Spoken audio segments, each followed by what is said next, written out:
produk. Baik, jadi adik-adik, hari ini kita khusus membicarakan tentang beberapa contoh penyakit pasca panen yang ada pada sayuran. Yang pertama adalah pada tanaman tomat, dan hal ini tentunya buahnya ya. Pada tomat itu ada suatu penyakit yang namanya busuk rhizopus. Ya. Busuk rhizopus itu berarti pembentukan yang disebabkan oleh cendawan rhizopus tolonifer. Nah, rhizopus seperti yang kita ketahui memang merupakan salah satu contoh cendawan pasca panen. Jadi dia jarang sekali menyerang pada penyimpanan, pada tanaman. Dia mengkhususkan diri di penyimpanan. Pada dasarnya, rhizopus ini juga merupakan cendawan yang agak lemah. Tidak bisa masuk kalau misalnya kondisinya masih segar, kulitnya kemudian masih keras, kemudian itu nggak bisa masuk. Tapi pada saat tanaman sudah dipetik, disimpan, kemudian ada luka ataukah kemudian produk itu mengalami pelunakan, karena sudah terlalu matang, maka rhizopus ini akan mudah sekali. Kemudian gejalanya seperti kita lihat di sini itu adalah berupa bercak yang seperti terendam. Ya. Kemudian kadang-kadang mengeluarkan suatu cairan berwarna bening. Nah, pada permukaan bercak itu biasanya juga ditutupi dengan suatu struktur yang menyerupai kapas tipis. Kemudian terutama berkembang kalau kondisinya itu lembab, ya. Jaringan pada lesion atau pada bercak itu biasanya juga kelihatan menggumpal, ya, dan itu akibat adanya jalinan hifa yang menempel pada buah yang tertumpuk atau pada kumpulan buah-buah tomat yang ditemukan. Nah, kemudian sporulasi juga bisa terjadi dan menghasilkan suatu warna warna hifa atau miselium yang warnanya gelap. Seperti ini ya. Jadi saya kira ini sering sekali kita temui pada saat tomat kita itu sudah mulai matang dan kita simpan di tempat yang lembab tapi suhunya kurang dingin.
Ya, jadi kita lanjutkan lagi ya.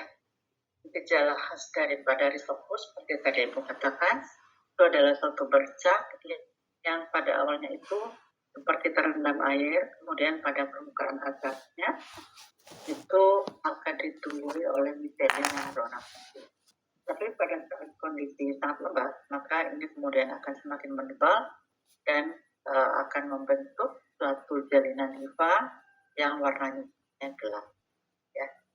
Jadi ini bisa kita coba kalau misalnya kita menyimpan tomat dalam jumlah besar, ditaruh di kardus atau di box yang lembab, maka akan sangat mudah sekali diserang oleh risopus. Risopus Stolonifer.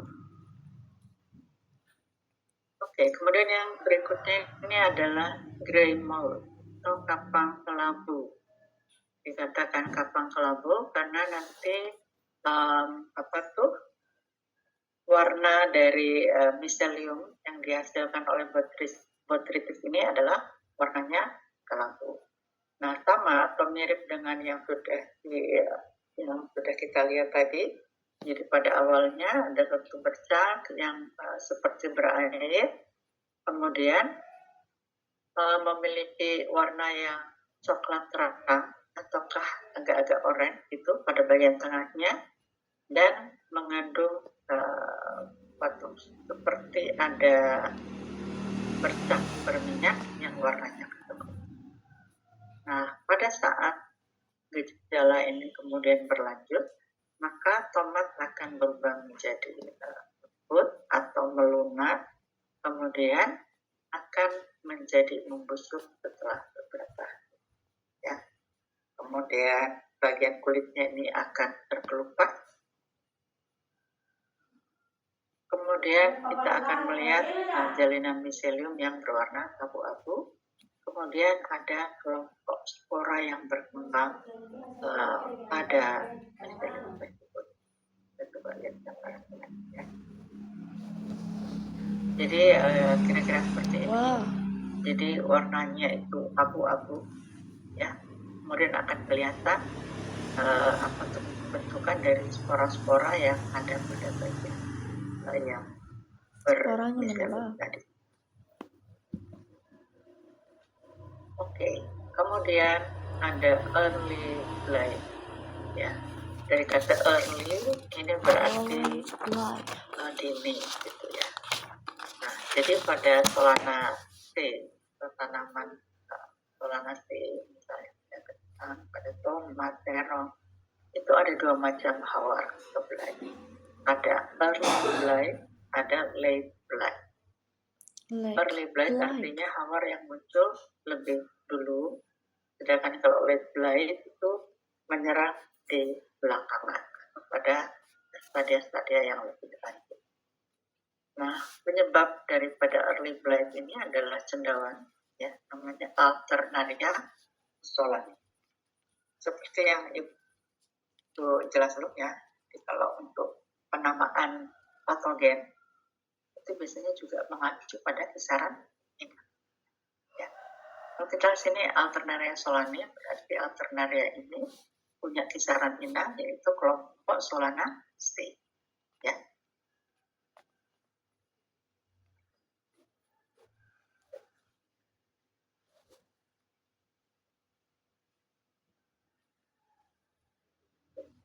Jadi selain menyerang pada buah, dia itu awalnya menyerang pada bagian daun.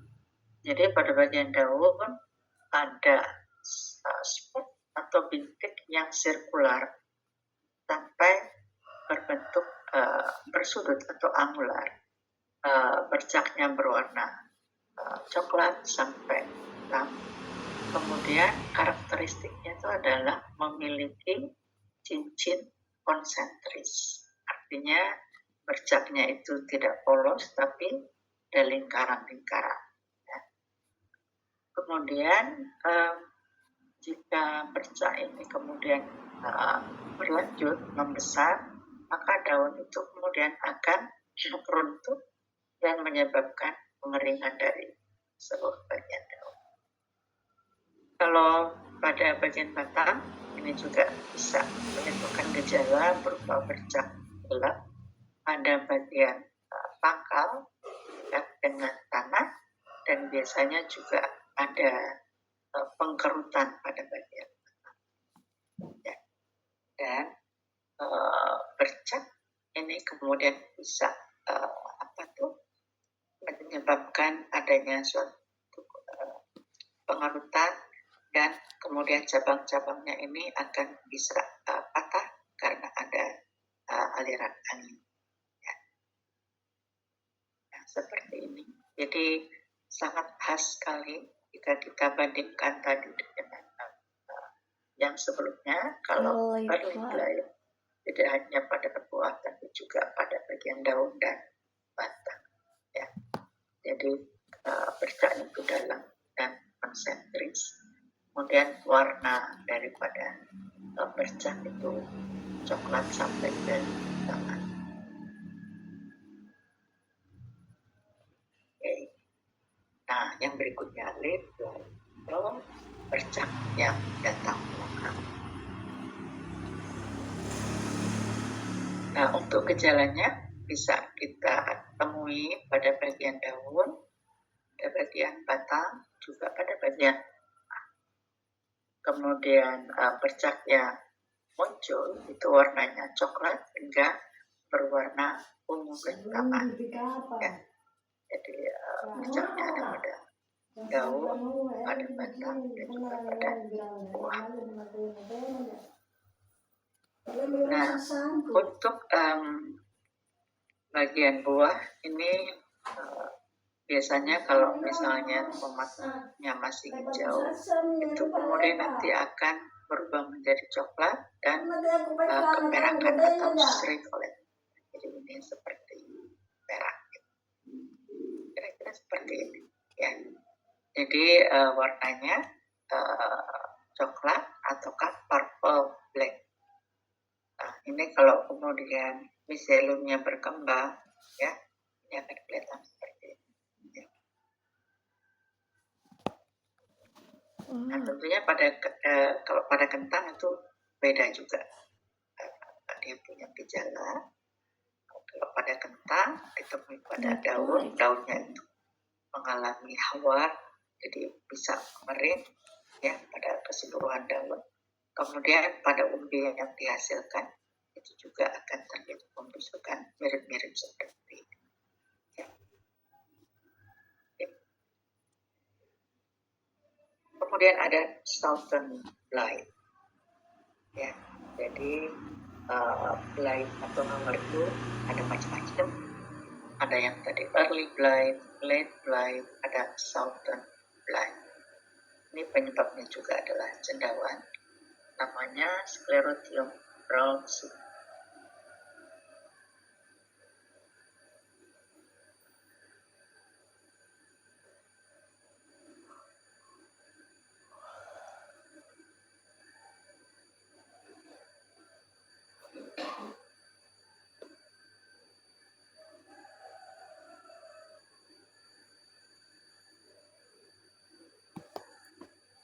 Oke, ya.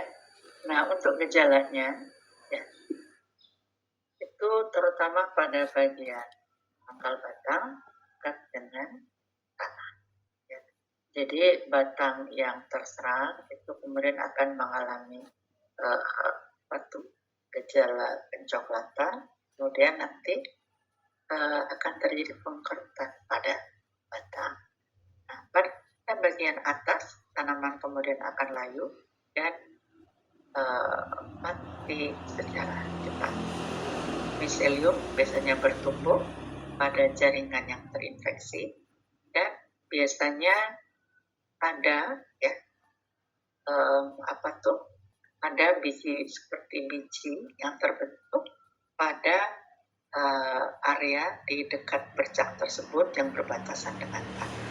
Jadi ini yang kita istilahkan dengan sklerotia. Jadi biji-biji seperti kalau adik-adik pernah melihat itu kayu cicak gitu ya, ataukah kayu yang dimakan oleh rayap.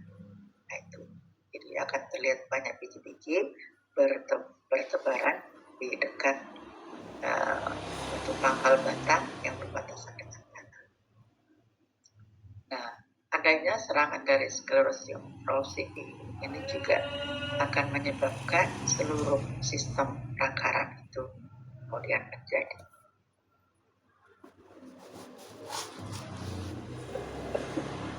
Oke, kira-kira seperti itu. Ya.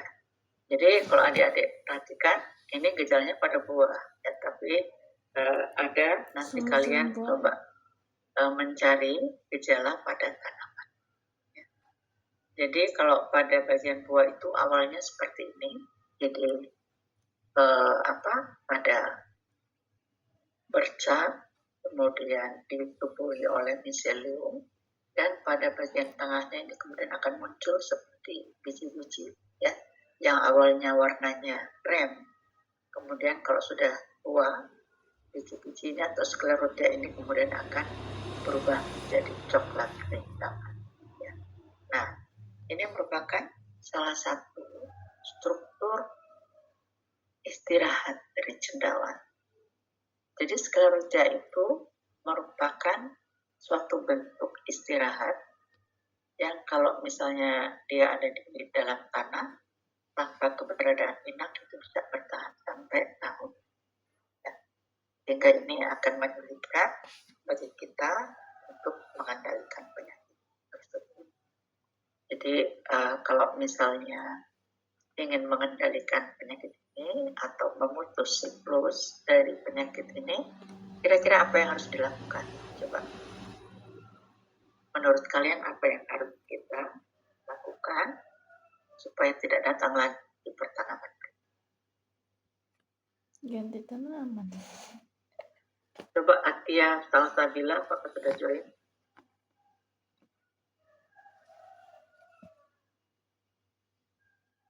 Atia Salsabila.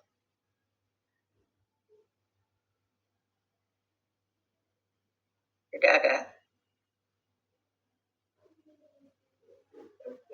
Ya. Kemudian Ucok Fernandes.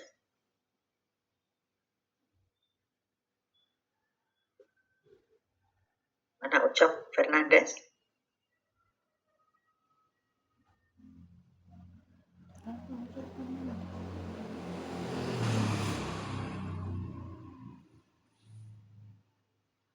Ada dua. Ya? Kalian tidur mungkin ini sambil kuliah tapi tidur. Tidak mendengarkan. Coba jawab pertanyaannya ini. Tadi Atia Salsabila. Adit loh. Apa jawaban? Bagaimana caranya memutus siklus dari sklerotimografi?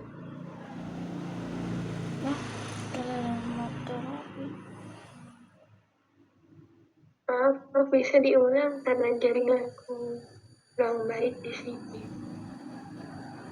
Jadi ini kan dia menghasilkan struktur istirahat, ya, yang bisa bertahan di dalam tanah tanpa keberadaan inang. Nah, kalau sudah begitu, kira-kira apa yang bisa kita lakukan untuk pengendalian penyakit ini? Supaya tidak muncul lagi di tanaman berikut. Apa ya? Melakukan sanitasi, Prof. Dan rotasi. Serta pengendalian hayati. Kalau tadi itu yang rotasi seperti apa? Kayak rotasi kan tanamannya bukan dengan tanaman inang. Kayak kan patogennya ini pasti menyerang inangnya, jadi diganti dengan tanaman yang lain itu. Kira-kira setelah tanam tomat, tanam apa bagus? Jagung, Prof. Jagung? Apa lagi? Kacang tanah.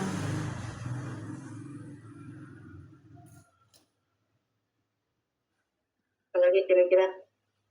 Kalau tomat biasanya di dataran tinggi ya. Misalnya tomat di Maluku, mereka. Bawang. Kira-kira setelah tanam tomat itu tanam apa lagi? Oh ya. Kalau sawi, Ucok, gimana Ucok?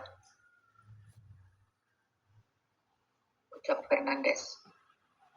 Ya Prof. Apa kira-kira rotasi yang cocok supaya si Southern Blight disease ini nggak muncul?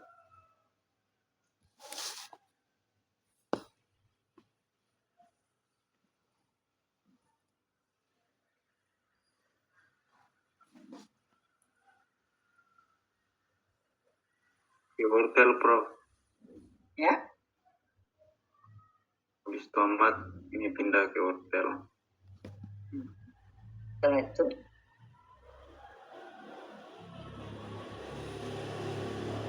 Diganti tanamannya tidak satu famili. siapa yang bisa memberikan saran? Siti Fadila.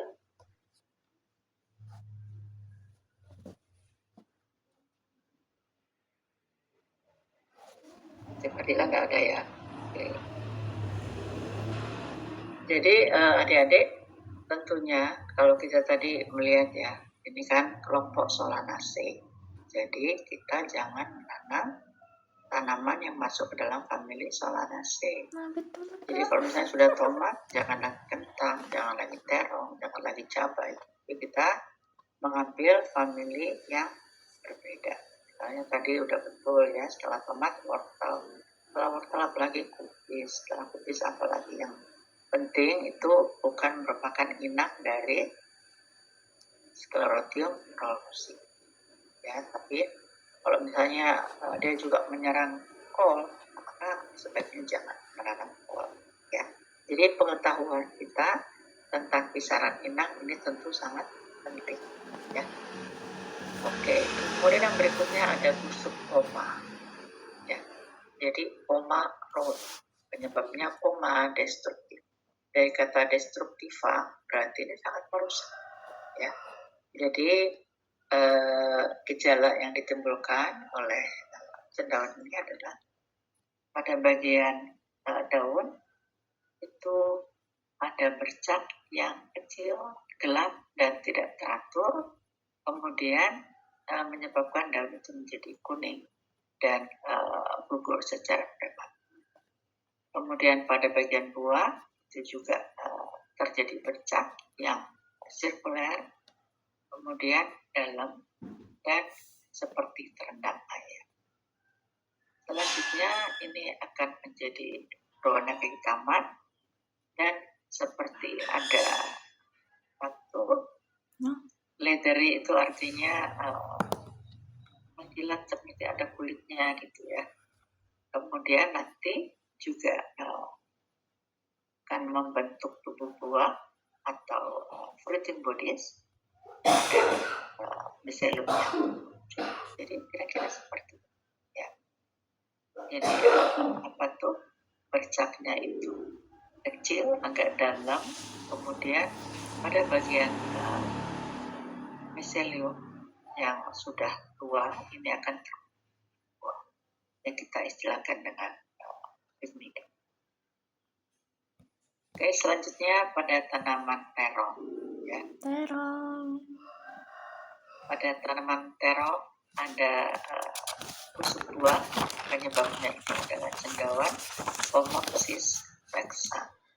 Tanaman Kemudian terong. walaupun tadi namanya itu adalah busuk buah, tetapi penyakit ini mulai muncul itu pada bibit yang masih muda ya, blight on young seedling. Jadi mulai muncul hawar pada bibit yang baik. Sedangkan pada bagian batang itu ada pengkerutan ya, jadi batang itu mengelilingi batang sehingga batang kemudian mengkerut. Kemudian juga pada bagian batang akan terbentuk tubuh buah ya, pignidia.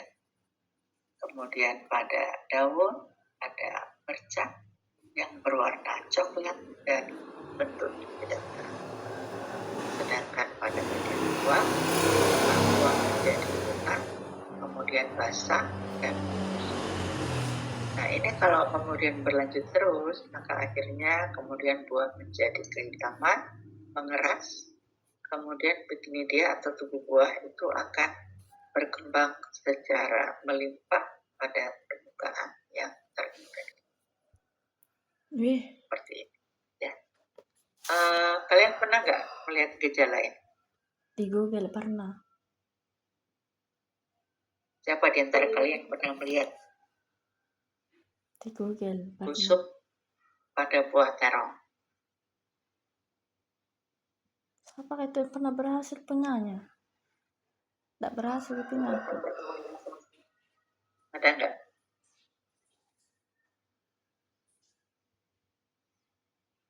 Nur Aulia Fausia berarti tidak menyimpang. Kemudian saya akan menyebutkan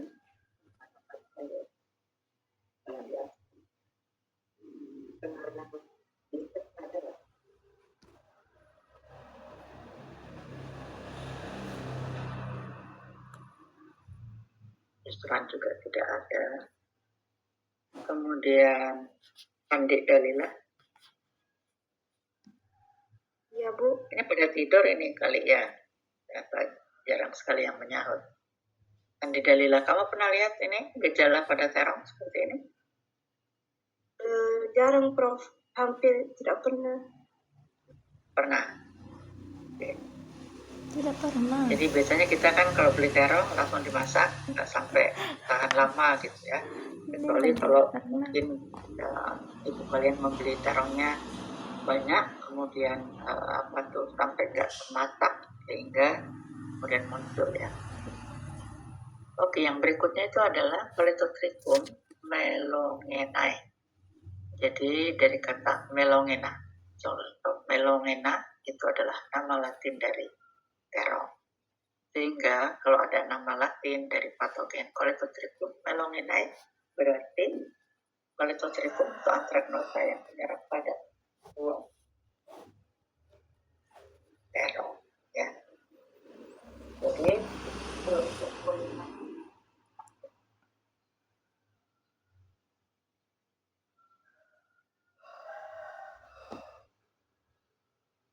pengertiannya nggak tahu.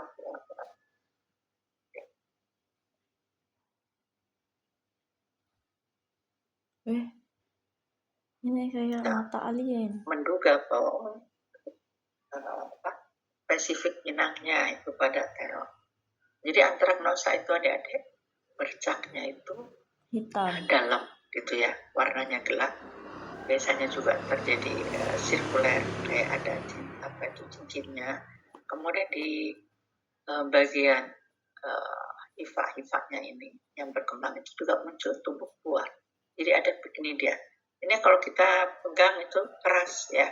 Jadi seperti ada bintik yang keras, dan itu kalau kita pencet di dalamnya ada conidia ya, atau spora. Oke, kemudian yang berikutnya siapa yang tahu ini apa ya? Okra Prof. Okra Prof. Oke, baik.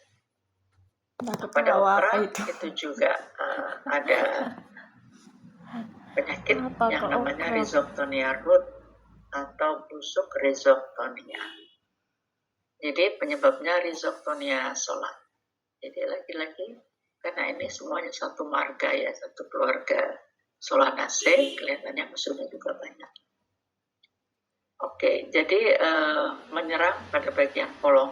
Ya, jadi buahnya tadi dari warna hijau, kemudian berubah menjadi coklat, kemudian kalau ini sudah berlanjut, maka seluruh buah itu kemudian akan tertutupi oleh Apa sel. bilang ini patah-patah? Nah, pada bagian dalamnya, karena tadi ada serangan dari luar, benihnya itu atau bijinya itu menjadi tidak matang gitu ya. Jadi immature seed and placenta matang. were infected and the diseased tissues were light brown to black. Jadi bagian buahnya tadi akan berubah menjadi coklat muda sampai pada bagian luar miselium kemudian akan berkembang, ya. Kemudian fluffy itu seperti apa ya? Jadi menebal tetapi ringan gitu ya. Kita lihat dulu. Kemudian ada pembentukan sklerotia. Jadi sekali lagi ada struktur istirahat yang dihasilkan oleh rhizoptonia berupa sklerotia. Kalau tadi Sclerotium rawlsii menghasilkan sklerotia, maka rhizoptonia solani juga menghasilkan sklerotia. Ya. Ya. Jadi bagian bijinya menjadi rusak. Ya. Ini kalau ditanam tentunya tidak bisa tumbuh lagi. Ya. Kemudian ada miselium yang terbentuk pada daging buahnya. Di bagian Miselium luar, terbentuk ini pada akan daging terlihat perbedaan dari pada warna daging hijau. buah. Ini kemudian akan berubah menjadi kecoklatan, dan di sini juga akan terbentuk tadi Miselium. sklerotia. Oh, sklerotia. Oke, Terbentuk kemudian chili and sklerotia. capsicum. Apa nih perbedaan chili and capsicum? Sklerotia Kira-kira pada bagian ada yang luar. tahu? Oke, Chili nombor sekali tidak ada. Kemudian Ya, Prof. Hadir Prof. Oke, apa bedanya chili and capsicum?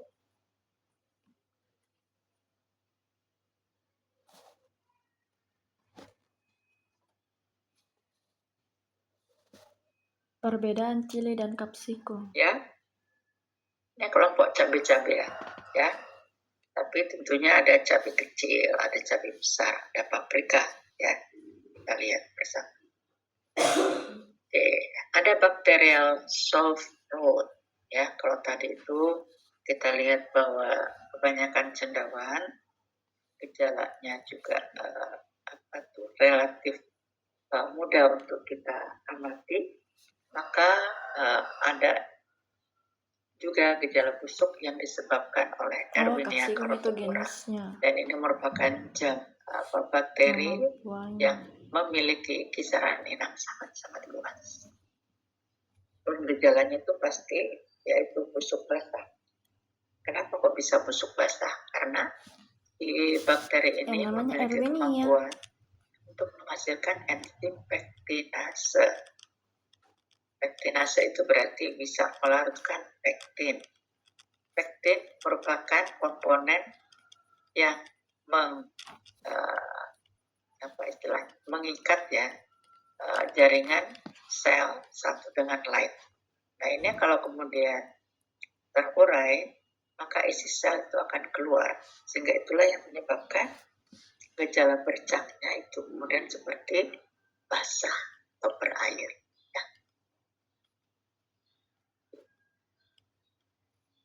Ya, seperti ini. Jadi penyakit ini ya awalnya tadi ada seperti water socket spot, daknya itu seperti berair, terus tambah lama tambah meluas dan membusuk. Kemudian kalau sudah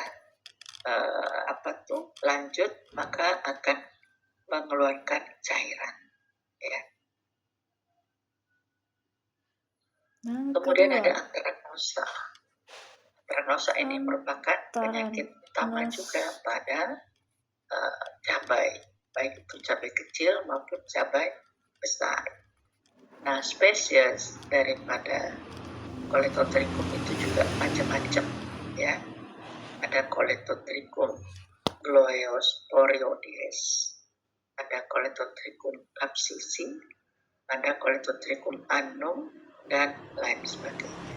Jadi ada kurang lebih 8 atau 10 spesies yang diketahui bisa menyerang pada cabai-cabaian. Ya. Jadi gejala biasanya menyerang atau gejalanya itu muncul pada saat cabai mulai berganti warna dari hijau, kuning menjadi merah. Itu biasanya baru kelihatan.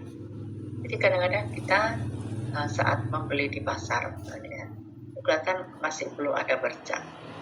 Pada saat kita simpan, apalagi simpannya bukan di kulkas, ini kemudian dengan cepat akan muncul semua, ya. Kemudian bisa menular ke cabai-cabai yang ada di dalam kan. Ya. Buah lain. Cabai. Nah, ini dia. Pasti kalian juga sering melihat gejala ini. Jadi kalau ini pada paprika, Oh iya, paprika. ya, kalau di kita itu jarang ya paprika adanya di dataran tinggi. Tapi kalau yang kita sering lihat sehari-hari itu adalah anthracnosa yang menyerang pada cabai besar atau cabai kecil. Ya. Nah, gejalanya persis seperti ini. Jadi bercaknya konsentris, ya. Kemudian pada tiap-tiap lingkaran, di situ ada pignidia, ya. Jadi mereka membentuk buah secara seksual. Oke. Kemudian ada potatoes. Kira-kira kalau pada kentang ini kita apa yang kalian tahu? Salah di dalam. Coba Neno, ada Neno?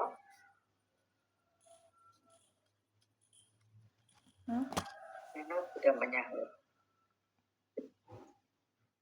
Kemudian saya panggil Andi Nuralia Putri.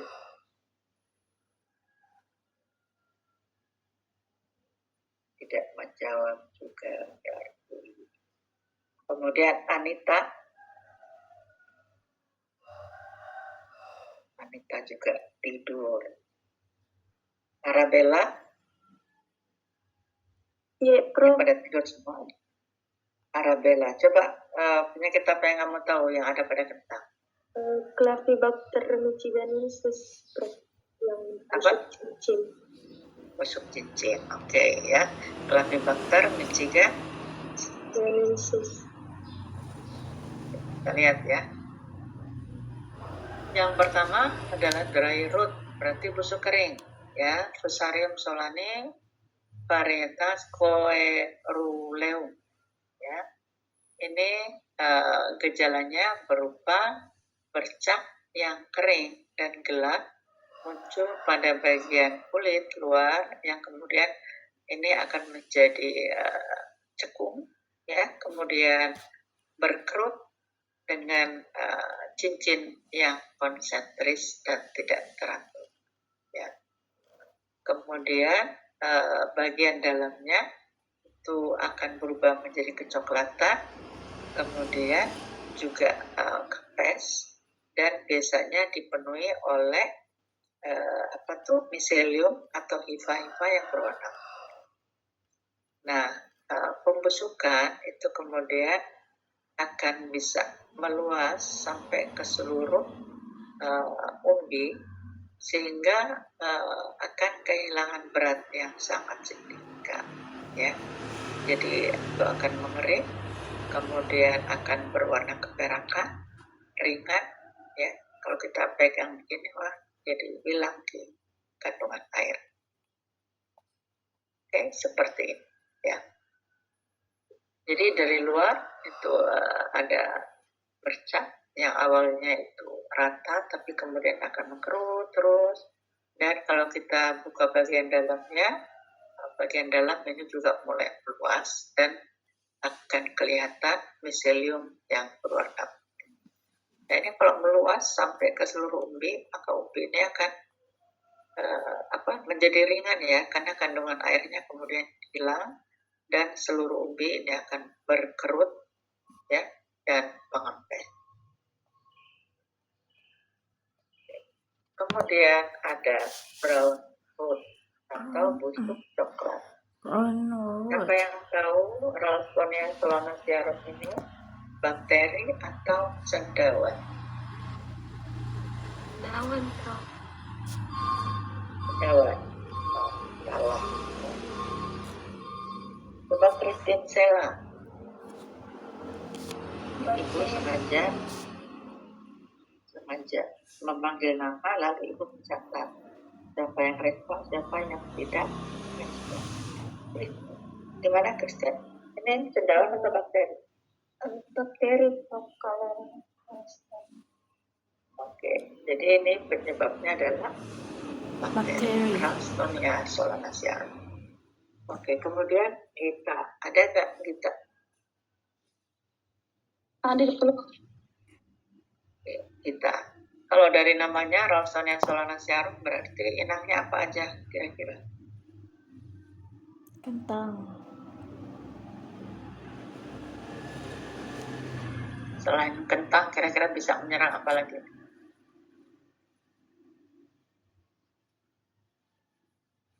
Coba Iin, ada Iin. Iin masih tidur. Oke, kemudian Ika. Hadir Prof.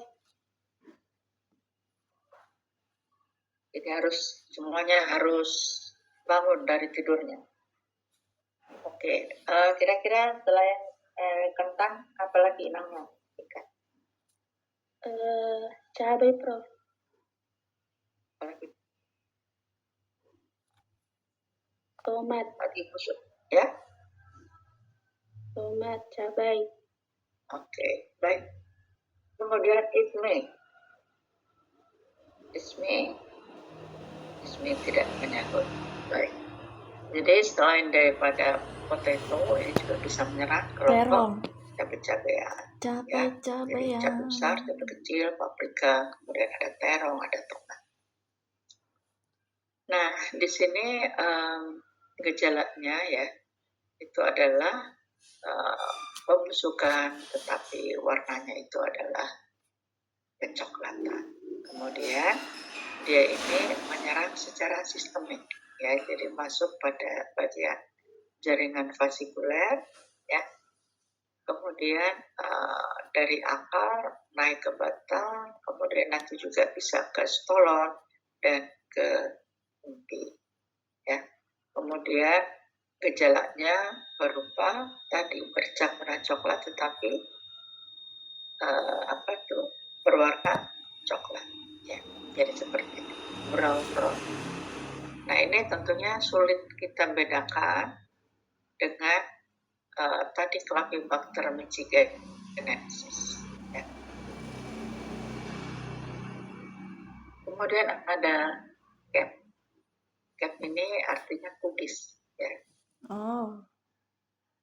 Kubis. Jadi penyebabnya Streptomyces cabeus. Kudis. Saya mau tanya, Media Angelina borusitopu, adakah? Meisa tidak punya huruf. Mofliha nova amelia. Iya, Prof. Ya, Mofliha, kamu lagi di mana nih? Di rumah. Ini Streptomyces cabeus ini bakteri atau cendawan? Cendawan, Prof. Ini bakteri. Oh. Kamu sudah merespon jadi teman, ya. Oke, jadi kalau gejalanya ini ya menyebabkan permukaan di pada bagian luar itu seperti kena kudis. Kalau kalian pernah lihat orang yang kudisan, itu bercak berbintik itu tapi kasar, ya. Kalau dipegang itu kasar. Dan kalau pada potato atau pada kentang ini menyebabkan terbentuknya jaringan bergabus, ya, yang muncul pada bagian kulit. Kemudian bercaknya ini bervariasi dari bentuk dan ukuran, dan biasanya lebih gelap warnanya dari kulit yang normal.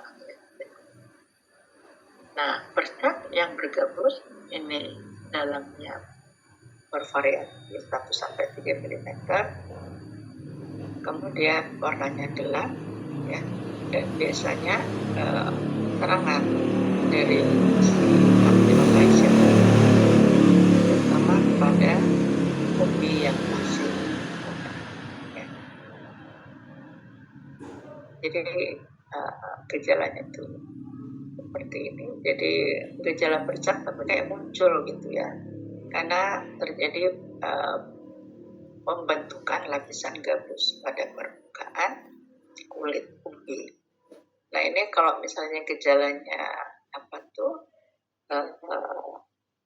intensif, maka kalau kita kupas itu masih ada ya bekasnya di bagian umbi. Tapi kalau masih awal-awal bisa aja kita kupas saja terus sampai kemudian tidak meninggalkan gejala, dan itu bisa kita pasang konsumsi. Kemudian ada silver scar. radio. Banyak ya. Ya. Jadi ini seperti juga tadi ya gejala kudis, tetapi warnanya silver. Jadi abu-abu keperakan gitu ya. Abu-abu perak. Lihat gambarnya. Ya. Jadi mirip yang tadi, tapi ini warnanya perak. Ya. Terong. Kentang. Oh, ini Nah, yang berikutnya ada carrot atau wortel. Coba saya mau tanya Rizka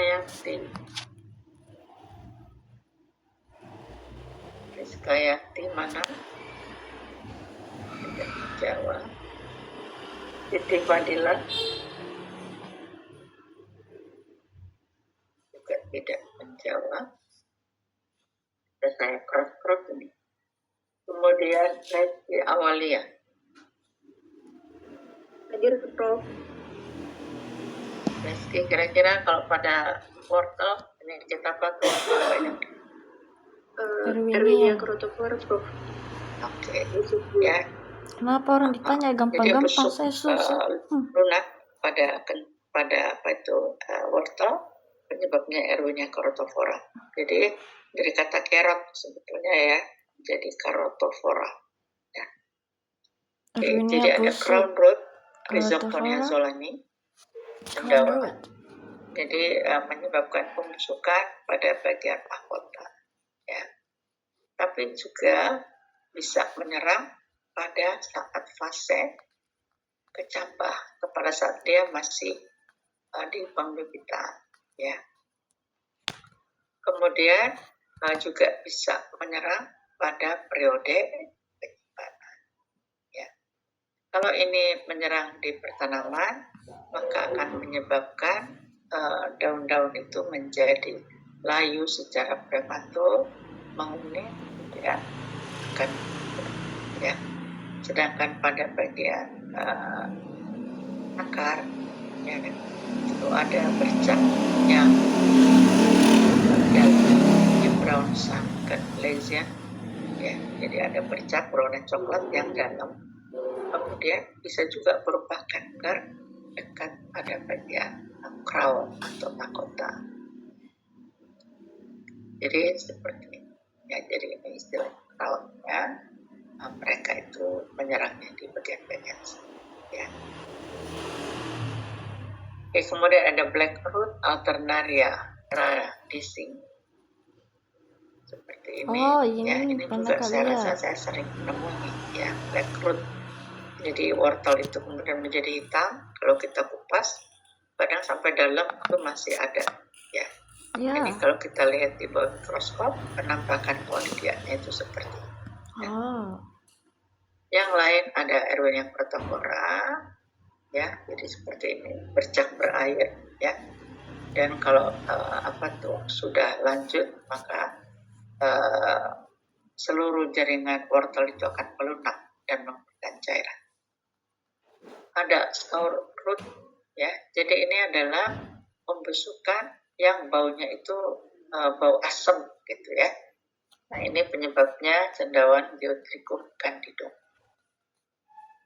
Ya, jadi mirip-mirip yang lainnya, tetapi kalau ini tuh penyebabnya cendawan. Dan kalau kita buka, maka ada bau-bau seperti fermentasi. Ya. Oke, kemudian ada kanker bits atau Labu.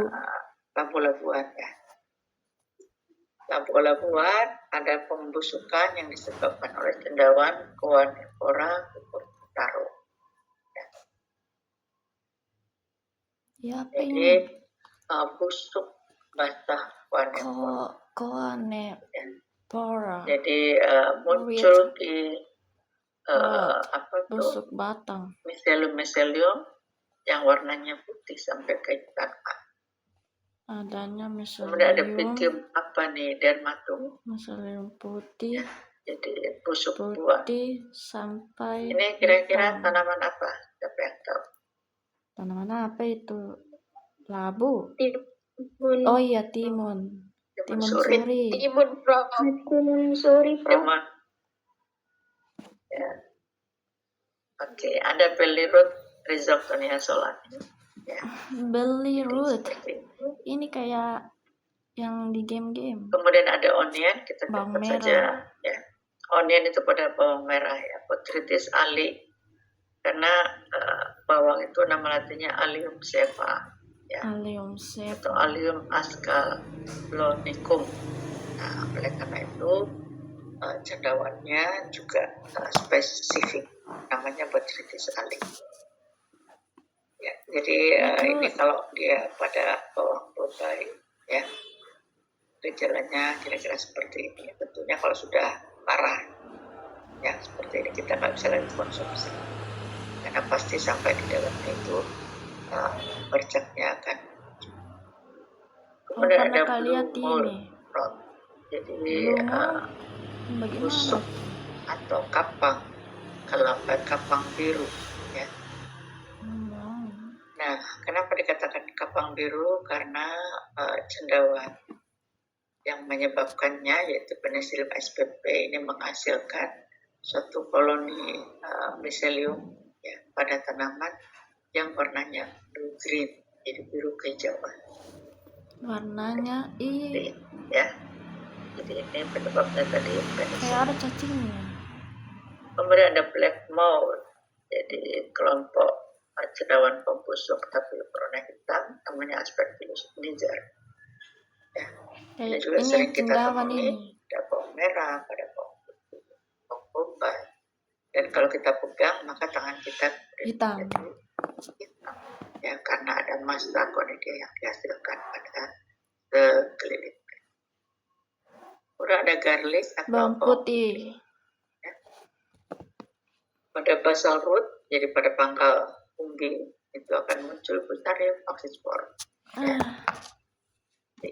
Jadi kalau sudah menyerang, Kenapa warna merah? biasanya bukan satu siung, tapi satu bulatan itu sebenarnya akan rusak. Ya. Ada pink root atau pembusukan yang berwarna pink, Pyrenophyta terrestris, ini juga cendawan. Pink root. Oke, pikirannya Kira seperti merah. ada necrot botrytis, ya. Kemudian pada cauliflower atau kembang kol, ini raisinus. Jadi bunga kol ini berubah seperti butiran-butiran nasi. Ya. Ada fusinus, ya. Jadi pedikelnya itu yang kemudian mengalami bercak-bercak, ya, pada bagian penopang kol. Ada cabbage atau kol, kembang kol, ya, seperti ini. Oke, jadi itu kira-kira, ya, perkenalan kita dengan penyakit pasca panen yang ada pada sayuran. Ya, ada beberapa juga buah tadi. Nah, khusus untuk kalian yang akan presentasi, Ibu berikan kesempatan untuk membahas tentang penyakit pasca panen tapi dari kelompok buah-buahan dan biji-bijian. Jadi silakan nanti 8 kelompok yang dibentuk oleh ketua kelas itu bisa berkoordinasi. Ya. Oke, saya akan melakukan stop share. Stop share. Udah stop share ini deh. Dan nggak muncul itu? Iya, Prof. Udah nyala kali deh. Sabe Prof, Ya. saya Muhammad Arif Prof. Kan belum ini Prof, ada terdaftar namaku di sekolah karena dikarenakan terlambatan bayar UKT Prof. Jadi absensi manual Prof. Oh, ya, tolong nanti bisa dihubungi admin supaya nanti bisa dimasukkan ya. Iya Prof, lagi Karena sementara diurus ini Prof. Karena hari ini tuh sebetulnya dari kemarin dan hari ini itu masih gantian admin masuk kampus ya, tapi nggak semuanya. Jadi kita bisa mencoba, siapa tahu sudah terdata. Oh ya Prof. Oke, kita dulu sekolah.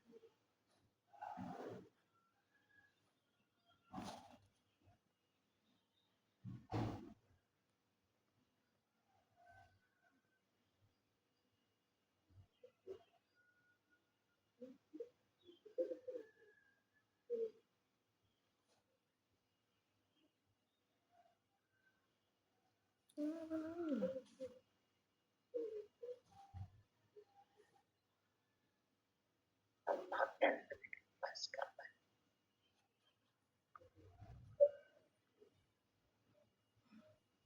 Ya, kalau ini tadi 37 orang ya, tapi kalau tadi panggil-panggil ternyata sedikit sekali yang respon. Jadi hanya sekedar. Oh ya, kenapa di sini sudah 4 tahun?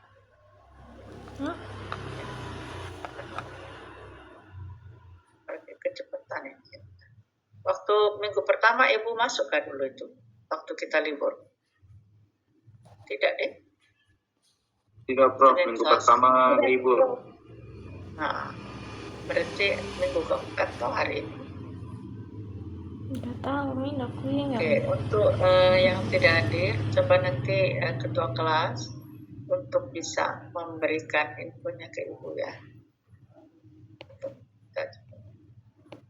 Ya Prof. Nanti di screenshot ya, kasih lihat. Ini Andi Aulia, oh ini minggu lalu ya berarti ya. Nanti di ini aja kalau begitu, di WA ke Ibu siapa-siapa hari ini yang tidak masuk. Karena tadi itu dari 40 lebih, hanya 37, berarti dengan Ibu 1, berarti 36 saja yang hadir. Dan itu pun juga tidak aktif semua. Ya, ada beberapa yang tidak responsif. Oke, baik. Saya kira demikian untuk hari ini, karena sudah jam 9:10. Saya ucapkan terima kasih dan juga selamat menyambut Lebaran Idul Fitri. Ibu ucapkan minal aidin wal faizin, maaf lahir dan batin. Ya, kita ucapkan alhamdulillahirobbilalamin. Wassalamualaikum warahmatullahi wabarakatuh.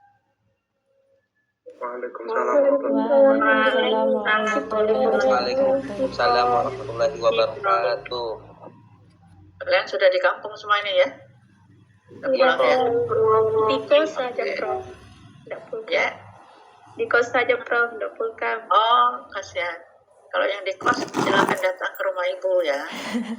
Oh iya Prof. Silakan. Ibu buka pintu rumah ya. Open house. Makan. Iya Prof. Prof, makasih Prof. Silakan. Oke, sampai ketemu.